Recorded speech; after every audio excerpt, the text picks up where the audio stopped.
ಮುಖ್ಯ ಅತಿಥಿಗಳಾದಂಥ ಶ್ರೀ ಅನಿಲ್ ಗುಪ್ತರ್ ಅವರೇ, ಸತ್ಯಣ್ಣ ಅವರೇ, ರಾಘವೇಂದ್ರ ಅವರೇ, ಬಹಳ ಜನ ಇದ್ದಾರೆ, ಸಮಯ ಆಗುತ್ತೆ, ದಯವಿಟ್ಟು ಕ್ಷಮಿಸಿ. ವೇದಿಕೆಯ ಮೇಲಿರುವ ಎಲ್ಲ ಗಣ್ಯರೇ, ಆತ್ಮೀಯ ಎಲ್ಲ ರೋಟರಿ ಮಿತ್ರರೇ, ಇವತ್ತು ಬಹಳ ಸಂತೋಷ ಆಗ್ತದೆ. ಮೊದಲಿಗೆ ಪ್ರಾರಂಭ ಆದಾಗ ಇದ್ದಂಥ ಉತ್ಸಾಹ ಮತ್ತೆ ಈಗ ಪ್ರಾರಂಭ ಆಗಿದೆ ಅಂತ ನನ್ನ ಒಂದು ಅನಿಸಿಕೆ. ಮುಳಬಾಗಿಲಿನಲ್ಲಿ ರೋಟರಿ ಕ್ಲಬ್ ಪ್ರಾರಂಭ ಆಗಿದ್ದೆ ಒಂದು ವಿಚಿತ್ರವಾದಂಥ ಸನ್ನಿವೇಶ. ಮುಳಬಾಗಿಲಿನಲ್ಲಿ ಇದ್ದಂಥ ರೋಟರಿ ಕ್ಲಬ್ ಡಿಫಂಕ್ಟ್ ಆಗಿದೆ, ನ್ಯೂಸ್ ಕಳೆದೆ ಕ್ಲೋಸ್ ಆಗಿದೆ. ಆ ಸಂದರ್ಭದಲ್ಲಿ ದಯವಿಟ್ಟು ಅಲ್ಲಿ ಯಾರು ಮಾತಾಡಬೇಡಿ. ಆ ಸಂದರ್ಭದಲ್ಲಿ ನಾನು ಕೋಲಾರ ರೋಟರಿ ಕ್ಲಬ್ ಮೆಂಬರ್ ಆಗಿದ್ದೆ. 2003ರಲ್ಲಿ ನಾನು ಕೋಲಾರ ಮೈನ್ ಕ್ಲಬ್ನ ಸೆಕ್ರೆಟರಿ ಆಗಿದ್ದೆ. ಅಲ್ಲಿ ಕೂಡ ಆ ಸಂದರ್ಭದಲ್ಲಿ ನಮ್ಮ ಬೈಚಪ್ಪ ಅಂತ ಅಧ್ಯಕ್ಷರಾಗಿದ್ರು. ಆ ಸಂದರ್ಭದಲ್ಲಿ ನಾವಲ್ಲಿ ಅಲ್ಲಿ ಕೂಡ ಬಿಲ್ಡಿಂಗ್ ಕಟ್ಟಿದ್ವಿ 2003. ತದನಂತರ ಇಲ್ಲಿ ಡಿಫಂಕ್ಟ್ ಆಗಿದ್ದಂತ ಒಂದು ಸಂದರ್ಭದಲ್ಲಿ ನಮ್ಮ ರವೀಂದ್ರ ಅವರು ಬಹಳ ಸಾರಿ ನನ್ನೊಂದು ಸ್ಕೂಲ್ ಇತ್ತು ಮುಳಬಾಗಿಲಲ್ಲಿ, ನಾವು ರೋಟರಿ ಕ್ಲಬ್ ಅನ್ನ ಪ್ರಾರಂಭ ಮಾಡಬೇಕು, ಏನಾದರೂ ಮಾಡಿ ನಾವು ಮುಳಬಾಗಿಲಲ್ಲಿ ಒಳ್ಳೆಯ ಒಂದು ರೋಟರಿ ಕ್ಲಬ್ ನ ಮುಂದುವರಿಸ್ಕೊಂಡು ಹೋಗ್ಬೇಕು ಅಂತ ಬಹಳ ಕೇಳಿ. ಅಂತ ಸಂದರ್ಭದಲ್ಲಿ ನಮ್ಮ ಅನೇಕ ಹಳೆಯ ಸ್ನೇಹಿತರು ಎಲ್ಲ ಕೂಡಿ ಒಂದು ರೋಟರಿ ಕ್ಲಬ್ ಅನ್ನ ಪ್ರಾರಂಭ ಮಾಡಿ ಬಹಳ ಉತ್ತಮವಾಗಿ ನಡ್ಕೊಂಡು ಬಂತು. ನಾನು ಚಾರ್ಟರ್ ಪ್ರೆಸಿಡೆಂಟ್ ಆದೆ, ಅವರು GSR ಆದರು. ನಮ್ಮಲ್ಲಿ ನಡೆದಂತ ಕಾರ್ಯಕ್ರಮಗಳು ನಿಜಕ್ಕೂ ಕೂಡ ಅದ್ಭುತವಾದಂತಹ ಕಾರ್ಯಕ್ರಮ. ನಾವು ಹೊಸ ಕ್ಲಬ್ ಆದ್ರೂ ಕೂಡ 2ನೇ ವರ್ಷನೇ ICCF ಮಾಡಿ, 2ನೇ ವರ್ಷನೇ ICCF ಮಾಡಿ ಯಾರು ಕೂಡ ಊಹಿಸಿದಷ್ಟು ಸಕ್ಸಸ್ ಆಯಿತು. ICCF ಸುಮಾರು ಆ ಕಾಲಕ್ಕೆ 10 ಲಕ್ಷ ರೂಪಾಯಿ ಮೇಲೆ ಖರ್ಚಾಯಿತು. ದೇಣಿಗೆ ಎಲ್ಲ ನಮ್ಮವರೆಲ್ಲ ಎಲ್ಲರೂ ಸೇರಿ ಹಾಕೊಂಡು ಅತ್ಯುತ್ತಮವಾಗಿ ICCF ಅನ್ನ ನಡೆಸ್ಕೊಡ್ತೀವಿ. ಹಾಗೆಯೇ 3ನೇ ವರ್ಷ ಮುಳಬಾಗಿಲು ರೋಟರಿ ಕ್ಲಬ್ ಪ್ರಾರಂಭ ಆಗಿ 3ನೇ ವರ್ಷಕ್ಕೆ ನಾವು ಬಿಲ್ಡಿಂಗ್ ಕಟ್ಟೋದಕ್ಕೆ ಪ್ರಾರಂಭ ಮಾಡಿ ನನ್ನ ಬಿಲ್ಡಿಂಗ್ ಕಮಿಟಿ ಚೇರ್ಮನ್ ಮಾಡಿದ್ರು. ಸುಮಾರು ಆ ಕಾಲಕ್ಕೇನೆ 45ರಿಂದ 50 ಲಕ್ಷ ರೂಪಾಯಿ ಬೆಲೆ ಮಾಡತಕ್ಕಂಥ ಒಂದು ಕಟ್ಟಡವನ್ನು ನಾವು ಕಟ್ಟಿದ್ವಿ. ಈ ಸಂದರ್ಭದಲ್ಲಿ ಅಲ್ಲಿ ನಿವೇಶನವನ್ನ ನಮಗೆ ಉಚಿತವಾಗಿ ಕೊಟ್ಟಂತ ಪೂಲ್ಚೇನ್ ಜೈನ್ ಅವರನ್ನ ನೆನೆಸ್ಕೋಬೇಕು. ಯಾಕಂದ್ರೆ ಅವರು ನಮಗೆ ಉಚಿತವಾಗಿ ಸೈಟ್ ಕೊಟ್ಟಿದ್ರು. ಇವತ್ತಲ್ಲಿ ಸೈಟ್ ಏನಿಲ್ಲ ಅಂದ್ರೂ 45 ಲಕ್ಷ 50 ಲಕ್ಷ ಅಂತ ಒಂದು ಸೈಟ್ ಅನ್ನ ಉಚಿತವಾಗಿ ಕೊಟ್ಟಿದ್ರು.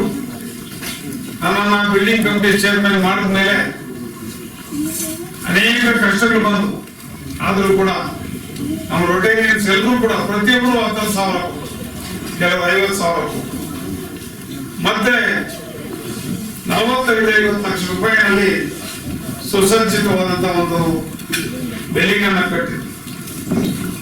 ಅದರಿಂದ ನಾನು ಅನೇಕ ತೊಂದರೆಗಳು ಕೂಡ ಅನುಭವಿಸಬೇಕಾಯ್ತು. ಆದರೂ ಕೂಡ ಇವತ್ತು ಸಂತೋಷ ಆಗ್ತದೆ ಆ ಬಿಲ್ಡಿಂಗ್ ಅನ್ನು ನೋಡಿದಾಗ. ಇದಕ್ಕೆ ನಾವೆಲ್ಲ ರೋಟರಿ ಸಂಸ್ಥೆಯ ಆಗಿನ ಸದಸ್ಯರ ಸಹಕಾರ ಕೂಡ ಬಹಳ ಇತ್ತು. ಮುಖ್ಯವಾಗಿ ರವೀಂದ್ರ ಅವರು ಮತ್ತೆ ನಮ್ಮ ರಮೇಶ್ ಅವರಂತೂ ಬಹಳ ಕೆಲಸ ಕೊಡ್ತಾ ಇದ್ದೀನಿ. ಯಾರೋ ಒಬ್ಬರ ಕಮಿಟ್ ಮಾಡಿಸ್ಬಿಡ್ತಾ ಇದೆ, 50,000 ನೀವು ಕೊಡಬೇಕು ಅಂತ ವಸೂಲಿ ಮಾಡೋಕ್ಕೆ ನಕ್ಷತ್ರ ವಸೂಲಿ ಮಾಡ್ಕೊಂಡು ಬರೋದು. ದಿನ ಬೆಳಿಗ್ಗೆ ಹೋಗೋದು 10 ಪಾಪ ಅಂಗಡಿಯನ್ನು ಬಿಟ್ಟು ಮೈಸೂರು ಎಲೆಕ್ಟ್ರಿಕಲ್ಸ್ ಅಂತ ಅಂಗಡಿ ಪಾಪ ಅಂಗಡಿ ಬಿಟ್ಟು ವಸೂಲಿ ಮಾಡ್ಕೊಂಡು ಬರೋದು. ಎಲ್ಲ ಕೊಡೋದು. ಹಾಗೆ ಒಂದು ಸುಸಜ್ಜಿತವಾದಂತ ಒಂದು ಕೆಲಸವನ್ನ ಮಾಡುದು. ಮತ್ತೆ ಈಗ ಇನ್ನೊಂದು ಬೇಡಿಕೆ ನಾವು ಇಡ್ತಾ ಇದ್ದಾರೆ, ಯಾವ್ದು ಮುಳಬಾಗಿಲಿನಲ್ಲಿ ಯಾರನ್ನ ಸತ್ತೋದ್ರೆ ಅವ್ರನ್ನ ಸುಡೋದಿಕ್ಕೆ ಒಂದು ಜಾಗ ಇಲ್ಲ. ಅದಕ್ಕೆ ಕ್ರಿಮಿಟೇರಿಯಂ ಮಾಡೋದಿಕ್ಕೆ ನಮ್ಮ ರೋಟರಿ ಕ್ಲಬ್ನಿಂದ ಅದನ್ನ ಮಾಡಿ ಎಲ್ಲ ಕೊಡೋದಿಕ್ಕೆ ರೋಟರಿ ಕ್ಲಬ್ನಿಂದ ಸಿದ್ಧ ಇದೆ. ನೀವು ಅದಕ್ಕೆ ಜಾಗನ ಒದಗಿಸ್ಕೊಡ್ಬೇಕು ಅಂತ ಹೇಳಿ ಇವತ್ತು ನಮ್ಮ ರೋಟರಿ ಕ್ಲಬ್ ವತಿಯಿಂದ ಒಂದು ರಿಕ್ವೆಸ್ಟ್ ಮಾಡ್ತಾರೆ. ಹಾಗೆ ಇನ್ನೊಂದೇನು ಅಂತಂದ್ರೆ ಇನ್ನೊಂದು ಪ್ರಾಬ್ಲಮ್ ಇದೆ ನಮ್ಮಲ್ಲಿ. ಶೌಚಾಲಯನ ಕಟ್ಸಿದ್ವಿ, ಅದು ಸರಿ ಹೋಗ್ಲಿಲ್ಲ. ಯಾಕೋ ಒಂದು ಸ್ವಲ್ಪ ಶೌಚಾಲಯ ಬಾತ್ರೂಮು ಒಂದು ಇದನ್ನ ಮಾಡೋದಿಕ್ಕೆ ಸ್ವಲ್ಪ ಹಣಕಾಸಿನ ಕೊರತೆ ಇದೆ. ನಮ್ಮ ಪ್ರದೇಶ ಅಭಿವೃದ್ಧಿ ನಿಧಿಯಿಂದ ಒಂದು 5-20 ಹಾಕ್ಕೊಟ್ರೆ ಇನ್ನೂ ಚೆನ್ನಾಗಿ ನಾವು ಮಾಡ್ಕೊಡ್ತೀವಿ ಆ ಭವನನ. ಈಗ ನೀವು ಸದಸ್ಯರಾಗಿದ್ದೀರಿ, ಈಗ ಮುಂದಕ್ಕೆ ನೀವು ಅಧ್ಯಕ್ಷರಾಗಬಹುದು. ಆ ಒಂದು ಕಾರಣದಿಂದ ದಯವಿಟ್ಟು ನೀವು ಎಷ್ಟಾದಷ್ಟು ಪ್ರದೇಶ ಅಭಿವೃದ್ಧಿ ನಿಧಿ ಸ್ವಲ್ಪ ಹಾಕೊಡ್ಬೇಕು. ಇನ್ನೂ ಸ್ವಲ್ಪ ಸುಂದರವಾಗಿ ಅದನ್ನ ಬಿಲ್ಡಿಂಗ್ ಅನ್ನ ಮಾಡ್ತೀವಿ. ಅದನ್ನ ನಿಮ್ಮ ಅಮೃತಾಸದಿಂದನೇ ಪ್ರಾರಂಭ ಮಾಡಿ ದಯವಿಟ್ಟು ಅದನ್ನು ಶೀಘ್ರವಾಗಿ ಮಾಡಿಕೊಡ್ಬೇಕು ಅಂತ ತಮ್ಮಲ್ಲಿ ಮನವಿ ಮಾಡ್ಕೊಳ್ತಾರೆ. ನಮ್ಮಲ್ಲಿ ಹೊಸದಾಗಿ ಆದಂತ ಸ್ನೇಹಿತರ ಬಗ್ಗೆ ಜಾಸ್ತಿ ಮಾತಾಡ್ತಾ ಇದ್ದೀನಿ, ಏನು ಮಾಡೋಕ್ಕಾಗಲ್ಲ. ಹೊಸದಾಗಿ ಸದಸ್ಯರಾಗಿರೋರಿಗೆ ನಾನು ಎರಡೇ ಕಿವಿ ಮಾತು ಹೇಳಕ್ ಬಯಸ್ತೀನಿ. ಕ್ಲಬ್ ಅಂದ್ರೆ ಏನಂದ್ಕೊಂಡ್ಬಿಡ್ತಾರೆ, ಇಸ್ಬಿಟ್ ಆಡೋ ಕ್ಲಬ್ ದಯವಿಟ್ಟು ಇಸ್ಬಿಟ್ ಆಡೋ.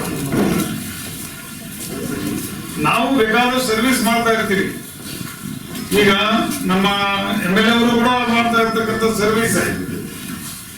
ಆದ್ರೆ ರೋಟರಿಗೆ ಸೇರಿದ ನಂತರ ಆ ಸರ್ವಿಸ್ಗೆ ಒಂದು ನಿರ್ದಿಷ್ಟ ಗುರಿನ ಕೊಡ್ತಾರೆ. ಆ ನಿರ್ದಿಷ್ಟ ಗುರಿನ ನೋಡಿ ಮಾಡ್ಕೊಂಡು ಹೋಗ್ತೀವಲ್ಲ, ಅದು ಈ ರೋಟರಿ ನಮ್ಗೆ ಕಲಿಸ್ಕೊಡಿ. ಮತ್ತೆ ಕೆಲವರಲ್ಲಿ ತಪ್ಪು ಕಲ್ಪನೆ ಇದೆ. ಏನಾದ್ರೆ ರೋಟರಿಗೆ ಅಮೆರಿಕದಿಂದ ದುಡ್ಡು ಬರುತ್ತೆ, ಇಂಗ್ಲೆಂಡ್ ದುಡ್ಡು ಬರುತ್ತೆ, ಕೋಟಿ ದುಡ್ಡು ಬರುತ್ತದೆ, ಅದನ್ನ ನೀವು ಖರ್ಚು ಮಾಡ್ತಾರೆ ಅಂತ. ದಯವಿಟ್ಟು ಯಾರು ಅಧ್ಯಕ್ಷರಾಗ್ತಾರೆ, ಯಾರು ಕಾರ್ಯದರ್ಶಿ ಆಗ್ತಾರೆ, ಯಾರು ರೋಟರಿ ಮೆಂಬರ್ಸ್ ಇರ್ತಾರೆ, ಇವ್ರ ಕೈಯಿಂದ ಖರ್ಚು ಮಾಡಿಕೊಂಡು ಈ ಒಂದು ರೋಟರಿ ಸಂಸ್ಥೆಯನ್ನು ನಡೆಸೋದು. ನಮ್ಮಿಂದ ಇನ್ನೂ ಸೆಂಟ್ರಲ್ ನಿಧಿಗೆ ಹಣ ಹೋಗುತ್ತೆ. ಮಿಕ್ಕ ಅವರಿಂದ ಪ್ರಾಜೆಕ್ಟ್ಸ್ ರೂಪದಲ್ಲಿ ಬರುತ್ತೆ.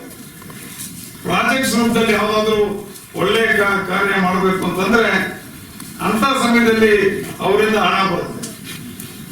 ಮಿಕ್ಕ ಹಾಗೇನೆ ತಗೊಳ್ರಿ 1 ಲಕ್ಷ ತಗೊಳ್ರಿ 1 ಕೋಟಿ ಅಂತ ಯಾರು ಕೊಡೋದಿಲ್ಲ. ನೋಡ್ರಿ, ನೀವು ಪರ್ಟಿಕ್ಯುಲರ್ ಪ್ರಾಜೆಕ್ಟ್ ಇದ್ರೆ, ಜಾಯಿಂಟ್ ಪ್ರಾಜೆಕ್ಟ್ ಇನ್ನೊಂದು ಇದ್ರೆ ಆ ಸಂದರ್ಭದಲ್ಲಿ ಬರುತ್ತೆ. ಈ ರೋಟರಿ ಸಂಸ್ಥೆ ಬಗ್ಗೆ ಬಹಳ ಇನ್ನೂ ತಿಳ್ಕೊಳ್ಳೋದಿದೆ. ಎಷ್ಟು ಉದಾರ ಮನೋಭಾವ ಅಂತಂದ್ರೆ 2003ರಲ್ಲಿ ನಾನು ಕೋಲಾರದಲ್ಲಿ ಸೆಕ್ರೆಟರಿ ಆಗಿದ್ದಾಗ ಒಂದು ಪ್ರಾಜೆಕ್ಟ್ ತಗೊಂಡ್ಬಂದ್ರು. ದಿವಂಗತ ರಾಮಚಂದ್ರ ಗೌಡರು ಅಂತ ಅವ್ರು ತೀರ್ಕೊಂಡಿದ್ದಾರೆ. ಅವರೊಂದು ಪ್ರಾಜೆಕ್ಟ್ ತಗೊಂಡು ಬಂದ್ರು. ಯಾರು ಅಂದ್ರೆ ಕುಡಿಯೋ ನೀರು ಪ್ರಾಜೆಕ್ಟ್. ಬಸ್ ಸ್ಟ್ಯಾಂಡ್ ಅಲ್ಲಿ ಒಳ್ಳೆ ಕುಡಿಯೋ ನೀರು ಪ್ರಾಜೆಕ್ಟು. ಅದಕ್ಕೆ ಯಾಕೆ ಗೊತ್ತಾ ದುಡ್ಡು ಕೊಟ್ಟಿದ್ದು? ಕಾರ್ಗಿಲ್ ಯುದ್ಧ ನಡೀತಾ ಇತ್ತು. ಕಾರ್ಗಿಲ್ ಯುದ್ಧ ಯಾವುದು ಯುದ್ಧ ನಡೀತಾ ಇತ್ತು. ಅದಕ್ಕೆ ದುಡ್ಡು ಕೊಟ್ಟವರು ಮಿಡ್ ಟೌನ್ ಕರಾಚಿ, ಪಾಕಿಸ್ತಾನದವರು ಮಿಡ್ ಟೌನ್ ಕರಾಚಿ, ಪಾಕಿಸ್ತಾನದವರು ಯುದ್ಧ ನಡೀತಾ ಇದೆ. ಕುಡಿಯೋ ನೀರು ಪ್ರಾಜೆಕ್ಟ್ಗೆ ಅಲ್ಲಿಂದ ದುಡ್ಡು ಕೊಟ್ಟು. ಇದು ರೋಟರಿಯಲ್ಲಿ ಇರ್ತಕ್ಕಂಥ ಮಾನವೀಯತೆಯ ದೃಷ್ಟಿ. ಈ ಒಂದು ದೃಷ್ಟಿಯಿಂದ ರೋಟರಿ ಅಂದ್ರೆ ಇದು ಸೇವಾ ಸಂಸ್ಥೆ. ಇಲ್ಲಿ ದುಡ್ಡು ಮಾಡೋಕ್ಕಂತೂ ಬರುತ್ತದೆ ಯಾರು, ಇಲ್ಲಿ ಇನ್ನೂ ಖರ್ಚು ಬರುತ್ತೆ. ಯಾಕಂದ್ರೆ ಯೋಚನೆ ಮಾಡ್ಕೋಬೇಕು, ಅದು ಇವರಾದ್ರು ಇಲ್ಲಿ ಖರ್ಚಿಲ್ಲ ನಿಭಾಯಿಸಬೇಕಾಗ್ತದೆ. ಆಮೇಲೆ ಕೆಲವೊಬ್ರು ನಾನು ಪ್ರಚಾರ ತಗೊಳ್ಬೋದು, ರಾಜಕೀಯ ಇದವರು ಬರ್ಬೋದು. ರಾಜಕೀಯ ಯಾವುದೇ ಸಂದರ್ಭದಲ್ಲಿ ಕೂಡ ಇದರಲ್ಲಿ ನುಸುಳಬಾರದು. ನಿಮ್ಮೊಂದು ಹೇಳೋದಕ್ಕೆ ಬಯಸ್ತೀನಿ. ನಾನು ಬೇಕಾದ 4-5 ವರ್ಷ ಅಧ್ಯಕ್ಷನಾಗಿರ್ಬೋದಾಗ್ತದೆ. ನೀವೇ ಅಂತೇಳಿ ಎಲ್ಲರೂ ಹೇಳಿದೆ. ನಾನು ಮೊದಲೇ ಫಸ್ಟ್ ಒಂದು ಇಯರ್ ಆದ ತಕ್ಷಣ ಹೇಳಿದೆ, ಇದು ನಾವು ನಾಯಕರನ್ನ ಹುಟ್ಟಾಕ್ಬೇಕು, ಇಲ್ಲಿ ರೋಟರಿ ನಾಯಕರನ್ನ ಹುಟ್ಟಾಕ್ಬೇಕು, ಅದು ನಮ್ಮ ಜವಾಬ್ದಾರಿ. ಪ್ರತಿಯೊಬ್ಬರಿಗೂ ಕೂಡ ಅವಕಾಶ ಕೊಡಬೇಕು. ಒಂದು ವರ್ಷ ಆದ ನಂತರ ಮತ್ತೆ ಬೇರೆಯವ್ರಿಗೂ ನೀವು ಮಜಲಿಗಳಿದೆ, ಬೇರೆ ಬೇರೆ ಅಸಿಸ್ಟೆಂಟ್ ಗವರ್ನರ್ ಆಗ್ಬೋದು, ಜೋನಲ್ ಗವರ್ನರ್ ಆಗ್ಬೋದು, ಬೇರೆ ಬೇರೆ ಪೋಸ್ಟ್ ಇದೆ, ಡೆಪ್ಟಿ ಸ್ಪೀಕರು ಹಿಂಗೆ ಅಂತ ಬೇಕಾದ್ರೆ ನೀವೇನಾದ್ರೂ ಆಗ್ಬೋದು. ನಾನು ಅಸಿಸ್ಟೆಂಟ್ ಗವರ್ನರ್ವರೆಗೂ ಹೋಗಿದ್ದೆ, ಆಮೇಲೆ ನಂದೇ ಕಾರಣ ಅಂತ ಹೇಳಿಲ್ಲ ಸ್ವಲ್ಪ ಕಡಿಮೆ ಮಾಡಿ. ಅದರಿಂದ ರೋಟರಿ ಅನ್ನೋದು ಸೇವಾ ಸಂಸ್ಥೆ. ಈ ಸಂಸ್ಥೆಯಲ್ಲಿ ಒಂದು ಧ್ಯೇಯ ಏನು ಅಂದ್ರೆ, ಕಟ್ಟ ಕಡೆಯಲ್ಲಿ ಇರ್ತಕ್ಕಂಥ ಕಷ್ಟದಲ್ಲಿ ಇರೋಂಥ ವ್ಯಕ್ತಿಗೆ ಅನುಕೂಲ ಮಾಡಿಕೊಡ್ತಕ್ಕಂಥದ್ದೇ ಈ ರೋಟರಿ ಸಂಸ್ಥೆ ಧ್ಯೇಯ. ಇದು ಬಹಳ ಉದಾತ್ತವಾದಂಥ ಧ್ಯೇಯ. ಈ ಧ್ಯೇಯವನ್ನ ನಮ್ಮ ರೋಟರಿ ಸಂಸ್ಥೆಯ ಎಲ್ಲರೂ ಕೂಡ ಅಳವಡಿಸ್ಕೊಳ್ಳೋಣ. ನನ್ನಲ್ಲೂ ಸೇರಿ ನಾವು ರೋಟರಿ ಸಂಸ್ಥೆಯನ್ನ, ಅದರಲ್ಲೂ ಮುಳುಬಾಗಿಲು ರೋಟರಿ ಸಂಸ್ಥೆಯನ್ನ ಇನ್ನೂ ಎತ್ತರಕ್ಕೆ ತಗೊಂಡೋಗೋಣ ಅಂತ ಹೇಳ್ತಾ ನಾನು ಎರಡು ಮಾತು ಮುಗಿಸ್ತೀನಿ. ಎರಡಲ್ಲ ಸರಿ ಜಾಸ್ತಿ ಮಾಡಿದೆ, ದಯವಿಟ್ಟು ಕ್ಷಮಿಸಿ.